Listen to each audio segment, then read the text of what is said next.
The Westbridge Country Club had been my family's social headquarters for as long as I could remember. 18-hole championship golf course, Olympic-sized pool, tennis courts that hosted regional tournaments, and a dining room where business deals worth millions were negotiated over perfectly aged steaks. I'd grown up here in a way, attending debutante balls, anniversary celebrations, graduation parties, always as the overlooked younger daughter, the one who didn't quite fit the family mold. My sister Vanessa, 35, was everything our parents wanted. Ivy League educated, married to a corporate attorney, volunteer coordinator for 3 prestigious charities. She wore designer clothes like armor and knew exactly which wine to order with every course. I was the disappointment. I dropped out of college after 2 years, worked a series of concerning jobs, barista, retail manager, administrative assistant, and showed up to family events in clothes from Target instead of Neiman Marcus. Today, I'd made the mistake of arriving at the club for Sunday brunch wearing jeans, a casual blazer and comfortable flats. My parents were already seated at their usual table on the terrace when I walked in. Dad saw me first and his expression curdled like milk left in the sun. "Absolutely not," he said loudly enough that nearby tables turned to look. "You are not sitting with us dressed like that." I stopped a few feet from their table. Mom set down her mimosa and stared at me with open disapproval. "Emma, what are you wearing?" she asked, her voice sharp. "Clothes," I said simply. "You invited me to brunch." "I invited you assuming you dress appropriately. This is the Westbridge, not a shopping mall." Vanessa appeared from the direction of the ladies' room, immaculate in a cream-colored dress that probably cost more than my monthly rent used to cost. She saw me and actually stopped walking. "Oh my God," she said. "Emma, are you serious right now?" "About what?" "About showing up here looking like that." She gestured at my entire existence. "This is a members-only club. There's a dress code." "I'm aware," I said calmly. Dad stood up, his face reddening. At 62, Richard Hartley was still an imposing figure. 6'2", silver hair, the kind of commanding presence that came from 40 years of running a successful commercial real estate firm. "This is embarrassing," he announced. "My daughter shows up to the Westbridge Country Club in jeans and bargain bin clothes. Do you have any idea how this reflects on me? On this family?" "I'm wearing a blazer," I pointed out. "A blazer from where?" "Walmart." "Actually, yes." Mom made a sound like she'd been physically wounded. "Emma Catherine Hartley, you will leave this club immediately and return when you're appropriately dressed. Or better yet, don't return at all." Several other families were watching now, including the Vandermeers, whose daughter had gone to prep school with Vanessa. I could see Mrs. Vandermeer whispering to her husband, probably relishing this display of family dysfunction. "I was invited," I said quietly. "You called me Thursday and specifically asked me to join you for Sunday brunch. I assumed you'd have the common sense to dress properly," Mom snapped. "Clearly I overestimated you." Again. Vanessa stepped closer, lowering her voice but not enough. "Emma, you're making a scene. Everyone's staring. Just go home, change, and maybe we can salvage this. I drove an hour to get here." "Then you should have thought about that before leaving the house looking like a homeless person." That comparison hung in the air like poison gas. Dad gestured sharply toward the entrance. "Leave. No. Before you embarrass this family any further." "I haven't done anything," I said. "Your presence is the embarrassment," Mom said coldly. "Walking into the Westbridge dressed like you're going to clean houses, not have brunch. What will people think? That I'm your daughter? Not if I can help it." Mom's eyes were ice. "We have a reputation here. Your father sits on the club's board. Vanessa is being considered for the social events committee. And you show up looking like this. It's disrespectful." I stood there, absorbing the familiar sting of their disapproval. This wasn't new. I'd been the family disappointment since I'd dropped out of Duke University 10 years ago, choosing to work instead of finish a degree in something I hated. They'd never asked why I left. Never wondered if I was okay. Just decided I was a failure and treated me accordingly. "I'll speak to the manager," Dad said, pulling out his phone. "Have you escorted out if necessary?" "Dad, that's not." "Do not argue with me." His voice carried across the terrace. "You've humiliated this family enough for one day." He walked toward the main building, presumably to find someone in charge. Mom and Vanessa returned to their table, deliberately turning their backs to me as if I'd already ceased to exist. I could have left. Probably should have. Instead, I followed Dad inside. The Westbridge Country Club's main building was all marble floors, crystal chandeliers, and oil paintings of founding members from 1923. Dad was already at the concierge desk demanding to speak with management. "There's a situation on the terrace," he was saying to a young woman in a crisp uniform. "My daughter arrived inappropriately dressed and I need her removed from the premises." The concierge looked uncomfortable. "Sir, if she's your guest." "She's not my guest anymore. I'm revoking that invitation. She needs to leave immediately." "Let me get the manager for you, Mr. Hartley." She disappeared through a door marked private, and Dad stood there radiating self-righteous anger. He didn't even look at me, just checked his Rolex and tapped his foot impatiently. A moment later, the concierge returned with someone I recognized. Patricia Odom, the club's general manager. Mid-40s, sharp-eyed, professional in a way that commanded respect. "Mr. Hartley," Patricia said with practiced courtesy. "How can I assist you?" Dad pointed at me. "That is my daughter. She arrived dressed completely inappropriately for this club. Jeans, cheap clothes, absolutely unacceptable. I want her removed from the property."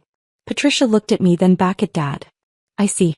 And you're requesting we escort your daughter off the premises?" "Immediately. She's violating the dress code and embarrassing my family." "I'm on the board, Patricia. You know how important appearances are here." "Indeed." Patricia's expression was neutral, professional. "And this is your formal request? To have her removed?" "Yes. Get us the owner if you need authorization. I want this handled now." Mom and Vanessa had followed us inside, probably to watch my humiliation firsthand. Mom crossed her arms. "This is exactly why we stopped inviting you to family events, Emma. You have no sense of decorum." Vanessa added, "Honestly, it's like you tried to embarrass us." Patricia held up one hand. "One moment, please." She pulled out her radio. "Security to the main lobby, please. And can someone locate Ms. Hartley for me?" Dad looked satisfied. "Thank you. It's unfortunate, but standards must be maintained." "Absolutely," Patricia agreed. "Standards are extremely important." 2 security officers arrived, both in professional suits rather than traditional guard uniforms. The Westbridge prided itself on understated security, keeping problems invisible to the members. "Wait here, please," Patricia said, then disappeared through another door. We stood in awkward silence. Dad checked his phone. Mom examined her manicure. Vanessa scrolled through Instagram, probably already composing a message to her friends about her tragic sister's latest disaster. I waited, my heart beating faster than I expected. Patricia returned after 3 minutes, but she wasn't alone. She was accompanied by a woman in her 60s wearing an elegant pantsuit, Catherine Brennan, the club's director of operations and the person who actually ran day-to-day management. Behind them was someone else. My assistant Jordan, carrying a leather portfolio. "Mr. Hartley," Catherine said formally, "I understand you've requested the owner's intervention regarding a dress code violation?" "Yes," Dad said, looking pleased that they were taking this seriously. "My daughter is dressed inappropriately and I want her removed. If the owner needs to sign off on this, fine. But it needs to happen now." Catherine nodded slowly. "The owner is here actually. Ms. Hartley, would you like to address this personally?" He was looking at me. Dad followed her gaze, confused. "What?" Patricia stepped forward, speaking clearly for everyone to hear. "Mr. Hartley, allow me to properly introduce Emma Hartley. She's the owner of the Westbridge Country Club. She purchased the property 8 months ago through Hartley Hospitality Group." The silence that followed was absolute. Dad's face went blank. "What?" "Your daughter," Catherine continued, "owns this club. She owns the property, the facilities, the membership contracts. Everything." Mom actually took a step backward like she'd been physically pushed. Vanessa's phone slipped from her hand and clattered on the marble floor. "That's impossible," Dad whispered. Jordan stepped forward with the portfolio, opening it to reveal documentation. The purchase was finalized on February 15th through a corporate acquisition. The previous ownership group was hemorrhaging money, mismanagement, outdated facilities, declining membership. Ms. Hartley acquired the property for $14.7 million and has invested an additional $8.2 million in renovations and operational improvements. He handed the papers to Dad, who stared at them like they were written in a foreign language. The new tennis courts? Jordan continued. Ms. Hartley's investment. The renovated dining room? Her capital. The expanded spa facilities that just opened last month? All part of her strategic modernization plan. Dad was reading the documents, his hands shaking slightly. Emma. This can't be real. It's real, I said quietly. I've owned the Westbridge for 8 months. I just haven't announced it publicly yet. But how? Mom's voice was barely audible. You work retail. You're a manager at some store. I worked retail 7 years ago, I corrected gently. Then I moved into hospitality management. Started consulting for struggling properties, helped them restructure and increase revenue. Built a reputation. Started buying properties myself. Small hotels first, then restaurants, then event venues. Patricia added, Ms. Hartley's company owns 14 properties across 3 states. The Westbridge is her largest acquisition to date. Vanessa found her voice, though it came out strangled. 14 properties? You own 14. 15 now, Jordan interjected. We closed on a boutique hotel in Asheville yesterday. Ms. Hartley flew back this morning specifically to make this brunch. Dad was still staring at the paperwork. At the signatures. At my name on legal documents that proved everything they were saying. Why didn't you tell us? He asked. I looked at him.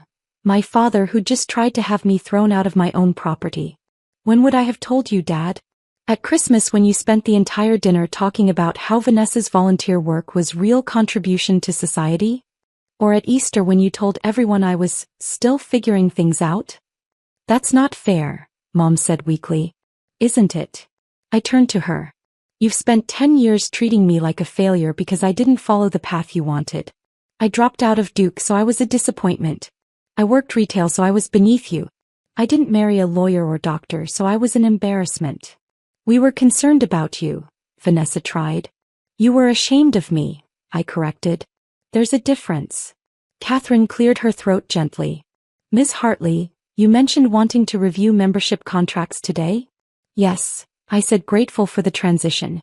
Can you pull up the Hartley family membership, please? She had a tablet ready, pulled up the account. Richard and Margaret Hartley, primary members since 1998. Vanessa Hartley Preston, associate member since 2015. What are the annual dues? I asked. $45,000 for primary membership, $12,000 for associate. I nodded. And the contract terms? Annual renewal with 90-day notice required for cancellation by either party.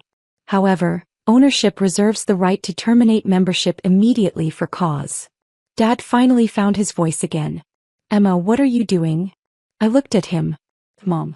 At Vanessa. At the family who just tried to have me physically removed from my own property because of my clothes. Patricia, I said calmly, can you explain what constitutes cause for membership termination? She pulled up the relevant section on her tablet. Clause 7.3. Membership may be terminated for conduct unbecoming, harassment of staff or other members, damage to club property, or any behavior deemed detrimental to the club's reputation and values. And who determines what qualifies? I asked, though I already knew. Club ownership has sole discretion. I let that hang in the air for a moment. Dad's face had gone from red to pale. Emma, surely you're not suggesting. You demanded I be removed from the property, I said quietly. You called me an embarrassment. You said my presence reflected poorly on the family reputation. You wanted security to escort me out. I didn't know that I owned the club. Would it have mattered if I was just a regular member? Or a guest of another member? Does the dress code only apply to people you deem unworthy? Mom stepped forward, her hands clasped. Emma, please. You're upset and you have every right to be. We made a mistake. A terrible mistake. But don't do anything rash. Rash. I repeated. Like trying to have your daughter thrown out of a country club? Vanessa was crying now, mascara starting to run. Emma, I'm sorry. We're all sorry. Please. I stood there, feeling the weight of 10 years of dismissal, mockery, and casual cruelty. Every time they'd introduced me as our other daughter, with that apologetic tone. Every family photo where they positioned me at the edge of the frame. Every holiday dinner where my accomplishments, whatever they might have been, were glossed over in seconds while Vanessa's volunteer work earned 20-minute discussions. Catherine, I said, what would happen to someone who tried to have the owner removed from the property? He didn't hesitate. Immediate termination of membership. Addition to the permanently banned list. Revocation of all club privileges. And if that person was a board member? Board positions are contingent on active membership. Loss of membership means automatic removal from the board. Dad made a sound like all the air had left his body. Emma, please. I've been on that board for 12 years. I'm up for board president next quarter. You can't. Can't. I looked at him. Interesting word choice from someone who just tried to have me escorted off my own property. The lobby had attracted a small crowd now. Other members, staff, people who'd heard the commotion. I could see phones out, people recording. This would be all over the club's social circles within hours. Jordan leaned close and whispered, Emma, we should probably handle this privately. He was right. This was escalating beyond what I'd intended. But the anger, the years of accumulated hurt, was hard to contain now. Here's what's going to happen, I said, my voice steady. Dad, your board position is suspended pending review. Mom, Vanessa, your memberships are suspended for 30 days. Emma, please, Mom started. During those 30 days you're going to think very carefully about how you treat people. About how you judge them. About what really matters. And if we don't? Dad asked bitterly. Then the suspensions become permanent. And you can explain to your friends why you're no longer welcome at the club you've been members of for 26 years. Vanessa sobbed harder. Mom looked like she might faint. Dad just stood there, his entire sense of identity crumbling in real time. I turned to Catherine. Please escort them out. They're currently suspended members and therefore not authorized to be on the property. Emma, you can't do this, Dad said, his voice breaking. This club is our life. Our social network. Our friends. Everything. Then maybe, I said softly, you should have treated your daughter like she mattered more than a dress code. Security moved forward, professional and courteous. Mr. Hartley, Mrs. Hartley, Miss Preston, please come with us. They were walked out through the main entrance. The same entrance I'd walked through 30 minutes earlier, expecting a simple family brunch. The lobby was silent except for the fountain in the corner. Patricia approached carefully. Miss Hartley, that was bold. Too bold. I didn't say that. She almost smiled. Though you've given the members something to talk about for the next year. I nodded, suddenly exhausted. Can you have my assistant send me the membership review files? I want to look at how we handle dress code complaints. Make sure we're being consistent and fair. Of course. And Patricia? Thank you for backing me up there. That couldn't have been comfortable. You're the owner, she said simply. And for what it's worth, you've been the best thing to happen to this club in years. The changes you've implemented, the investments you've made, the staff notices. The members notice even if they don't know who's behind it. I didn't stay for brunch. Instead, I went to my car and sat there for 20 minutes, hands shaking with delayed adrenaline. My phone started buzzing almost immediately. First text from Vanessa. Emma, please, we can talk about this, please don't do this to us. Then Mom, your father is devastated. Is this really how you want to treat your family? Then an email from Dad. I'm calling the family lawyer. You can't abuse your position like this. There are bylaws. I turned off my phone. Jordan appeared at my car window, tapping gently. I rolled it down. You okay? He asked. Not sure yet. That was the most uncomfortable thing I've ever witnessed in my professional career. And I once watched a CEO fire his entire board during a holiday party. I laughed despite myself. Was I wrong? Wrong? Oh, brutal? Absolutely. Deserved. He considered. Probably. But Emma, you need to think about the next steps. They're going to fight this. Your dad's not wrong about bylaws. There are procedures for membership disputes. I know. And if this goes public, which it will, you'll face scrutiny. Vindictive owner bans family over dress code. That's not a great headline. He was right. The emotional satisfaction of the moment was already fading, replaced by the practical reality of what I'd just done. Set up a meeting with our legal team, I said. Tomorrow morning. I want to make sure everything I did was by the book. Already scheduled for 9 a.m. And Jordan, pull together data on dress code enforcement at the club for the last 5 years. I want to see how consistently it's been applied, particularly for board members and their families. You think there's a pattern? I think my father spent years on that board making decisions about who belongs and who doesn't. I want to know if those decisions were fair. Jordan nodded slowly. I'll have a report ready by tomorrow afternoon. I drove to my actual home, not the modest apartment my family thought I lived in, but the renovated Victorian I'd bought 3 years ago in a historic neighborhood. For bedrooms, original hardwood floors, a garden I never had time to maintain properly. Inside, I poured a glass of wine and sat in my living room, looking at family photos I'd kept despite everything. Christmas pictures, vacation snapshots, birthday parties. Evidence of a family that had existed at least superficially. My phone was still off, but I could imagine the messages piling up. The panic. The anger. The accusations. I'd humiliated them. Publicly. In front of their social circle, their friends, their entire support network. Was I wrong? The question sat with me through the afternoon, through dinner, through a mostly sleepless night. By Monday morning I had 17 voicemails. I listened to them in chronological order while drinking coffee. Mom, Sunday 2 p.m. Emma, your father had to be taken to the hospital. His blood pressure spiked. The doctor says he's fine, but this stress, this is what you've done to him. Vanessa, Sunday 5 p.m. Do you have any idea what you've done? I'm being asked to step down from the charity board. They don't want the controversy. My husband is furious. You've ruined everything. Dad, Sunday 8 p.m. I spoke with Harold Wellington. He's the club's longest-serving board member. He says what you did violates multiple bylaws and member protections. We're filing a formal complaint. This isn't over. More messages. Family friends asking what happened. Distant cousins I barely knew suddenly concerned about family harmony. Even Aunt Rachel, who I actually liked, leaving a gentle message suggesting I reconsider. At 9 a.m. I met with my legal team, 3 lawyers who specialized in hospitality, property law, and corporate governance. Tell me the truth, I said after explaining the situation. Did I overstep? Sarah Chin, my primary counsel, reviewed the documents. Legally, the ownership clause gives you broad discretion on membership termination. Your father's attempt to have you removed could reasonably be interpreted as conduct unbecoming or behavior detrimental to club reputation. But, I could hear the but coming. But suspending a long-term board member without following the established review process could be challenged.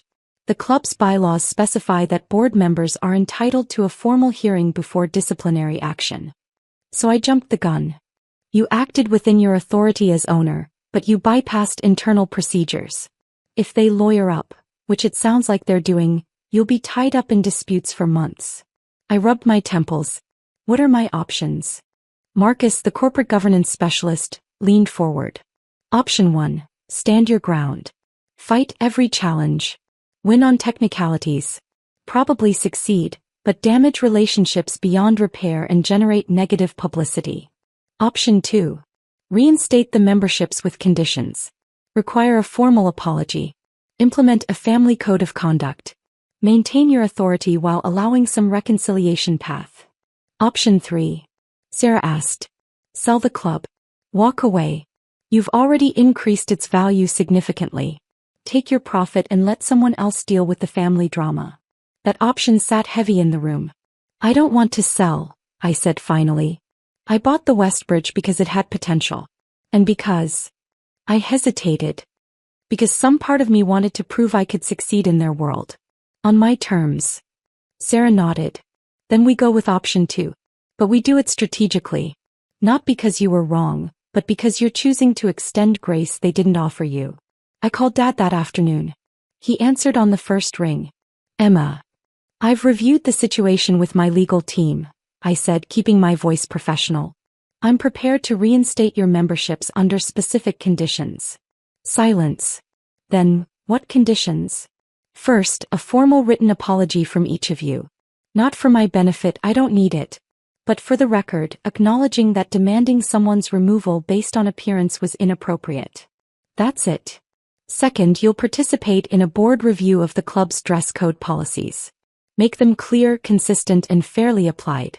No more subjective enforcement. We can do that. Third, and this is non-negotiable, you'll respect my ownership. No more undermining my decisions. No more using your board position to create problems. If you can't support the direction I'm taking the club, you can resign from the board. But you don't get to stay and sabotage. More silence. Then quietly, you've really built something, haven't you? Yes. I didn't know. I should have asked. Should have paid attention to what you were doing instead of assuming you were failing. Yes, I said again. You should have. Your mother and I were proud of Vanessa because she's visible. Her charity work, her social connections, it's easy to see and understand. What you do, it's behind the scenes. We didn't realize that I was successful, or that success could look different than what you expected. Both, he admitted. Oh, I'm sorry. Truly. What we did was wrong regardless of who you are or what you own. I'm reinstating your memberships effective immediately, I said. The apologies should be sent to Catherine Brennan by end of week. Board review of dress code policies begins next month. Thank you, Dad. This doesn't fix everything. You spent years making me feel like I wasn't enough. Like I didn't matter unless I met your specific definition of success. I know. I need you to understand, I didn't buy this club to impress you. I didn't build my company for your approval. I did it for myself. Because I'm good at it and I enjoy it and it matters to me. I'm starting to understand that. Good. Because I'm not interested in performing success for your benefit. Either you accept me as I am, jeans and all, or this conversation is pointless. I accept you, he said quietly. I should have always accepted you. I'm sorry it took this to make me see that. We talked for another 30 minutes. Not solving everything but starting somewhere. The following Sunday I returned to the Westbridge for brunch. Jeans, blazer, comfortable flats. The exact same outfit. My family was already there at their usual table. I walked up and they stood. All three of them. Emma, Mom said carefully. Would you like to join us? I would. They'd saved me the seat with the best view, facing the terrace overlooking the golf course. We ordered food. Made small talk. Carefully navigated around the elephant in the room. Finally, Vanessa spoke. I read about your hotel in Asheville. It's getting incredible reviews. Thank you. And the property in Savannah, the one you're renovating, it looks beautiful. I looked at her. You've been researching my company? I wanted to understand what you've built. And Emma, it's impressive. Really impressive. I've been telling my colleagues about it, Dad added. Your business model, the way you identify underperforming properties and turn them around, it's smart. Mom reached across the table and touched my hand. I read your apology, she said. All three of them. I meant every word. I know this doesn't fix everything, Dad said. But we want to try. To actually know you, not the version we assumed you were. I looked at my family, flawed, complicated, capable of cruelty but also apparently capable of growth. Hey, I said. Let's try. It wasn't a fairy tale ending. We didn't hug and cry and instantly become a perfect family. But it was honest, which mattered more. And when other members walked by and saw me sitting there in my jeans and blazer, laughing with my family at the table with the best view, nobody said a word. Because now they knew, the woman in comfortable clothes owned the entire place. And maybe more importantly, so did my family.